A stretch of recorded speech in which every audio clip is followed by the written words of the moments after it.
Алтын казан ул минем иң зур эшем менә бу вакытка.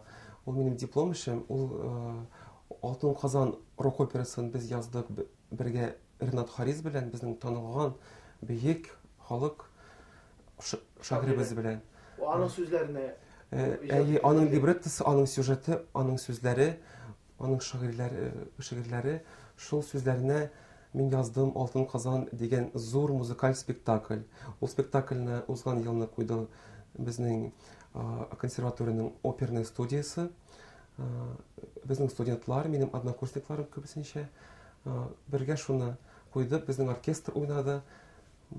Ул минем иң зур эшем булды. Ул минем өчен бик шундый зур тәҗрибә. Алга таба шундыйлар, шундый зур әсәрләр иҗат итәргә ниятең бармы? Әлбәттә бар, әлбәттә бар. Менә Алтын казаннан соң хәзер инде минем башымда бик күп уйлар, нәрсә икенче була. Менә шундый тарихи, милли юнәлештә иҗат итәргә телисеңме? Әйе, мин анда шундый милли музыкада да киттем. Заманча музыканда бик күп, менә шундый классический музыкада бик күп, менә шундый бергә бәйләнеп. Ике-өч сүз белән әйткәндә нинди сюжет соң инде? Сюжет ул шундый бар әкият, булган диләр шундый Казан, сихри Казан, анда су кайнаган ди утсыз. Һәм аннан шул Казан исеме шәһәр исеме булып калган. Менә безнең Казан ул утсыз кайный торган Казан. Менә бу академик музыка, менә бу әсәрләр, син әйткән татар композиторлары онытылып бара кебек, син нинди фикердә? Шундый аларны үстерү өчен без нишләргә тиеш? Һәрхәлдә сез менә нәрсәдер эшли аласыз, бәлки сезгә ниндидер итәргә кирәктер, журналистлар тарафынданмы яки гомумән дәүләт тарафынданмы? Ну шундый хәл бар, мин син дөрес әйтәсең. Безнең дөньяда бөтен музыка кирәк дип уйлыйм мин. Эстрада музыкасы да кирәк, зур академический музыка да кирәк дип уйлыйм. Эстрада музыкасы ул ял итә торган музыка. Кеше ял итәргә дә тиеш. Ләкин ял белән генә түгел. Безнең бит бар зур шагыйрьләрдә, бар менә шундый кемдә укый торган китапларда. Менә безнең академический музыка, ул зур музыка, ул музыка кешене ниндидер яхшы эшләргә өнди, ул нәрсәдер турында уйларга куша. Ул музыканы белер өчен беренчедән укырга кирәк. Бик күп укырга. Ну, бик күп дип әйтәлем инде, ну, бик күп белергә кирәк. Аны менә шулай гына бер тыңлап аңлап булмас дип уйлыйм мин. Бу эштә популяризация да кирәк. Ул менә бармысың популяризация, син менә телевидение ачсаң, радио тыңласаң, син ишетә аласың үзеңә теләгән шушы көйләрне. Ул бар, ләкин ул бик аз ул. Бик күп түгел ул. Мин ул күбрәк кирәк ул. Безнең халык өчен ул теге заманнарда, совет заманнарында Рөстәм Яхин музыкасы, Салих Сайдашев музыкасы, Нәҗип Җиһанов музыкасы гел яңгырап торган. Безнең радиодан да, телевидениедә шуңа күрә бөтенесе белгәннәр. Әлегә менә 21 гасыр композиторлары юк диярлегеме? Алар бар, аларны беркем дә белми. Алар бар. Кемнәр алар менә? Менә син алар берсә булырсың инде 21 гасырның Салих Сайдашев кебек композитор, Низамовтан тыш кемнәр тагын? Кемнәр тагын? Ну, безнең яшьләр алар бик күп булмасалар, алар бар.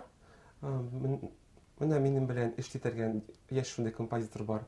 Бер рус кызы Елена Анисимова дигән бик талантлы композитор.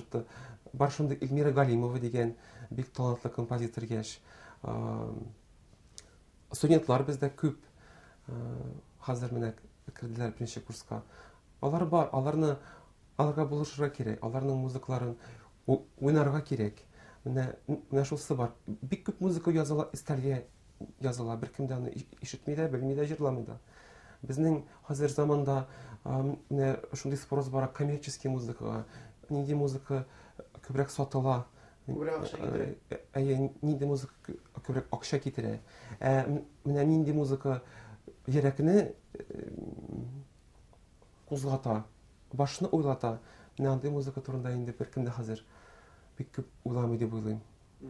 Һәм мәйдан бармы соң менә шушындый көйләрне ишеттерергә мәйдан, театр биналары? Әлбәттә бар безнең. Консерватория инде беренче чиратта бит. Беренче безнең зур консерватория залы Ул тулы көчкә эшли һәм Салих Сайдашева. ихтыяҗларны канәгатьләндерә. Безнең бөтен концертлар беренчедән менә шул площадкада уза инде, менә шундый мәйдан. Аннары соң безнең бик әйбәт татар музыкаль опера һәм балет театры, Муса Җәлил дигән театры. Бик анда шыгрым тулы кешеләр гел, менә шул бик шатландырып тора мине.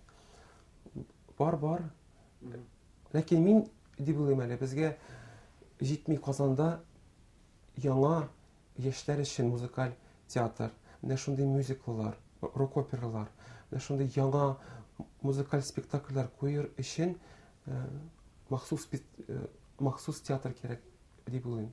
Безнең бик күп җырчылар һәр елны тәмамлый. Менә минем белән бергә укыды бөтен кешегә таныш Филүс Кадиров дигән бик әйбәт җырчыбыз инде безнең. Аны бөтен кеше белә инде хәзер. Аны бөтен кеше белә инде. Бик сәләтле, бик матур тавышлы, бик үзен яратам. Менә шундый кешеләр өчен, менә укыды бездә Айгыр Хайри дигән шундый бик матур җырчыбыз бар безнең. Менә алар өчен, минем өчен менә шундый театр кирәк дип уйлыйм мин.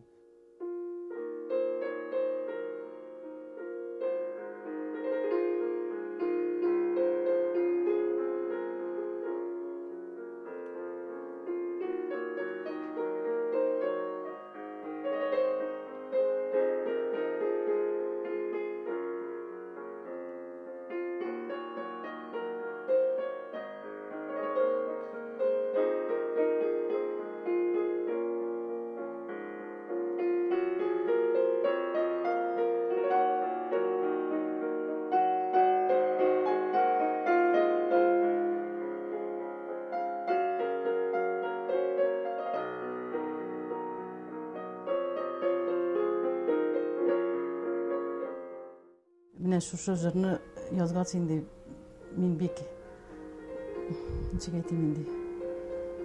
Мине тынычландырды да инде, дулкынландырды да инде ул. Җырлап та карыйбыз инде, икәү дә җырлыйбыз инде.